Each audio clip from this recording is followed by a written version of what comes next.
Hey guys, it's Alex, and today I'm here with a book review for The Gilded Razor by Sam Lansky. This is a memoir about Sam Lansky's youth and his struggles with drug addiction. I gave this book 2 stars, and I genuinely considered giving it 1 star for a moment because it was pretty bad. It was pretty low on the list, and I can say with some level of confidence that this will make my worst books of the year list come January. I almost didn't do an individual review for this book because as I was reading it, literally hadn't even finished it yet. As I was reading it, I was thinking, this is going to be really mean. If I do an individual review for this book, it's going to be really mean.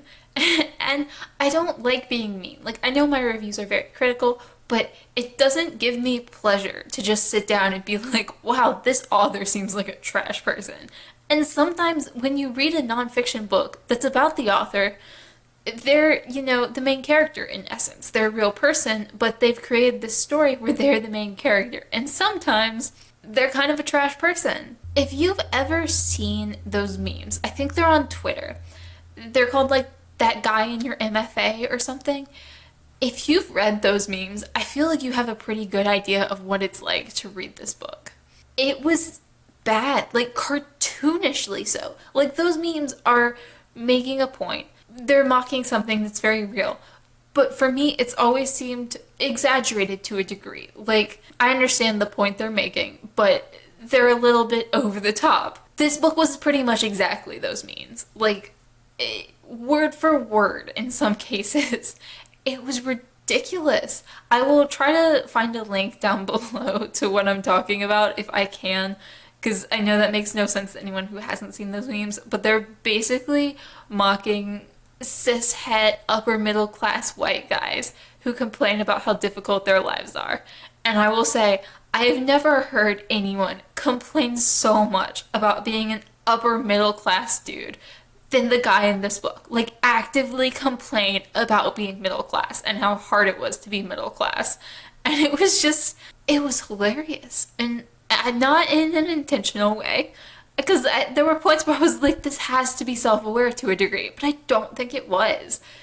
I've never heard someone just straight complain about the difficulties of their life being tied to their middle-class upbringing. I don't know what to say about that. I genuinely don't, because it's ridiculous to me, who also had a middle-class upbringing. That is not where your life's problems come from. And I'm not saying that he didn't have any problems. It was just ridiculous that he was complaining specifically about the middle class aspect. And he was gay, which is very different from the guy in your MFA meme. But I will say there is no need to worry because you still got wonderful gems. His mauve nipples were buoyant on the sea of his suntan chest. So they were about men instead of women, but literally the same thing. Just these horrifying descriptions that I don't really know what they were supposed to accomplish or what emotion they were meant to evoke. To give a little context on Sam Lansky's life, because I do feel like that's important for a memoir. He lives in New York, upper middle class, which I assume for New York there's super rich people, but there's also a wide spectrum. He goes to a very fancy prep school. Developed a drug problem in his teens. It started kind of minor and then just kept spiraling and spiraling until his early 20s, I believe, maybe around age 20. And he eventually got help, is sober, wrote this book, which kudos to him. I'm in no way shaming him for getting sober. That's a wonderful accomplishment. It's very hard. It's just, he wrote a bad book. He just wrote a book that I really hated. I would say what irritated me the most above anything else about this book was his tone. And how little he seemed to have changed from the immature 17-year-old that he was. This book starts when he's 17. He's a dumb kid. He doesn't know how to interact with his parents. He doesn't know how to deal with his problems or build relationships. He's going out of his way. He's having affairs with older men, which is not statutory rape, but statutory rape was a thing. It happened in this book with him because he was a teenager when he was being preyed upon by older men, which is horrifying, and I'm sorry he went through that. But he talks about being a teenager, and he talks about how immature he was, and how much he's learned, and he could think through things now and he has better relationships now. But from his tone, it really didn't seem like anything had changed about his personality. The only real difference that it seemed to me was that now he's sober. All these revelations and reflections he had on himself seemed super fake. They were shallow and patronizing, and I think we were meant to take them as deep soul searching. At one point, his father said something along the lines of, "I don't really feel comfortable paying for school for you because A, I've just paid for you to go to 3 different rehabs, and B, you're still doing a bunch of drugs, so I don't see it as a worthwhile investment." Which is a very valid thing to say, and he got very upset in the book. But then author him, who's writing this book, is like, my father might have had a bit of a point there. And it's just like, that's not a deep reflection. Like, that requires no real inner thought. That's just stating a basic fact. And they all kind of felt like that, where they were just the bare minimum of introspection. And it was annoying. He described himself as narcissistic and manipulative when he was a teenager. But from the way he was talking, it did not seem like anything had changed. And he always talked about how much he stood out. Like, he always had to be the most at everything. Whether it was the best or the worst, it didn't matter. He always had to be stand out in some way. No one at rehab had been through what he had. No one's spirals were as bad as his. He alone knew suffering. I was rolling my eyes so much while reading this, and it popped up in the current narration too. It wasn't just his thoughts at the time. It was his current narration, and he would literally, one thing that I specifically remembered was that he was at rehab, and he was looking around, and he was like, I decided to talk to the other most interesting person here. And it was just like, what? Like, who describes themselves in that way?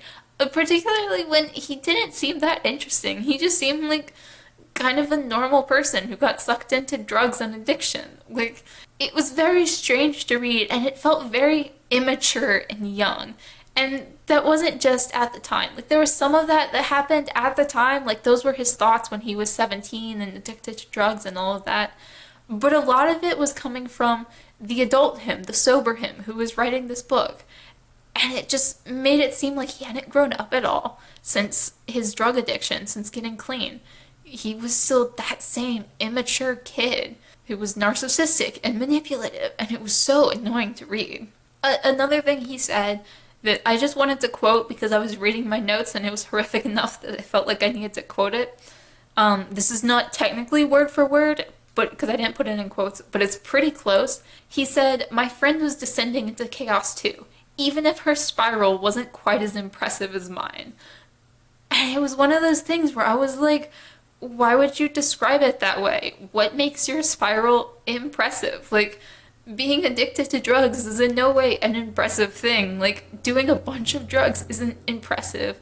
Another person on Goodreads said in their review something about how he seemed almost proud of his, party boy days or whatever. Like, the way he was writing, it seemed like he was almost proud of how many drugs he did and how bad he got. And it kind of did feel like that. And that was part of, the whole immature, cringeworthy aspect, where it just seemed like he hadn't grown up. He was saying, like, oh yes, it was bad, like, these terrible things I did. But he seemed like almost impressed with himself by how bad it got. Like, it made him special that he had this awful drug addiction, that no one else has ever had a drug addiction as bad as him. And it was super annoying to read. I also wanted to say that in some ways this book reminded me of A Million Little Pieces by James Frey, and that I'm not sure how much I bought into everything he was saying. It did kind of feel along the same lines of A Million Little Pieces. If it came out that it was untrue, I would not be surprised, which is not to say that I think he's lying. Like, it could go either way. I have no idea. I don't really care. I'm reading this for entertainment, not to learn more about his life, which is kind of how I always look at memoirs. But reading this, if it did come out where people were like, okay, like, his drug addiction was not nearly as bad as he was saying, I'd be like, yeah, I could see that. Like, it would make sense. It would not surprise me in any way. And I think that's kind of unfortunate in a memoir, because I am someone who generally just, like, takes memoirs at face value, because I think you have to, because they're not going to be backed up by any kind of evidence. They just exist on their own, and if you read a lot of memoirs, you kind of just have to accept that they're probably the truth or you're gonna have a bad time. But this one, I was thinking, like, yeah, I would believe if this was not true. I would believe if a few people came forward and were like, he's kind of lying. It would make sense to me, and that was just kind of an unfortunate feeling that I got from this book. The most disappointing thing was honestly that there were moments where I did enjoy this, moments where his writing style worked and he was just telling his experience because it was an interesting experience. He had an interesting life to a degree, and when he was just telling what he went through, and when he was not doing any of his fake pseudo reflections, it did interest me, and I kind of cared. But those moments were few and far between. It was like, there could have been a good book here. If he'd gotten his head out of his ass long enough to write it, he didn't. And it was very disappointing, because you could see the bones, you could see moments or flashes where it was like, this could be interesting, this could be valuable. But instead he wrote this book, and it was so awful to read. Like, I really, really disliked this. But I did read it all in one sitting, mostly because it was bad to the point where it was entertaining. I was actually laughing at certain bits. Like, it was a rough go, but in a kind of fun way. I did give it 2 stars, mostly just for those moments where I was like, this could be valuable. Like, there is something here. There were moments when he stopped trying to be insightful and special. It made for an interesting book because he had these experiences that he could just share, and that was where the strengths were. And I gave it an extra star for that, but I did very much consider just giving it 1 star because Jesus Christ, there's really no need to complain about being middle class that much.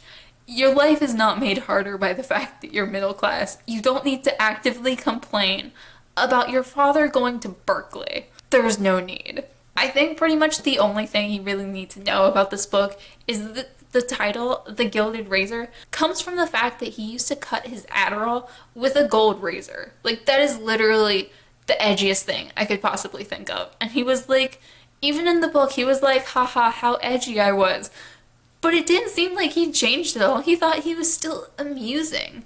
He talked about how he used to do things specifically to stand out, to make himself special. But in writing this book, he was doing literally the same thing. He had that same tone that he had as a 17-year-old. And there was nothing in this that I really found enjoyable, which was very unfortunate. I did say going in that I was worried this was just going to be sad white boy things, and it was so much worse than like I could have imagined. I was like, well, it seems like that, but you know, doesn't mean it necessarily is. But yeah, this was just a middle-class white boy who went to prep school and complained about the fact that his father went to Berkeley. I found this whole book very unfortunate and not very pleasant to read. But I would be interested to know if any of you guys have read this and what you thought of it if you had. And as always, thank you guys so much for watching, and I will see y'all again soon.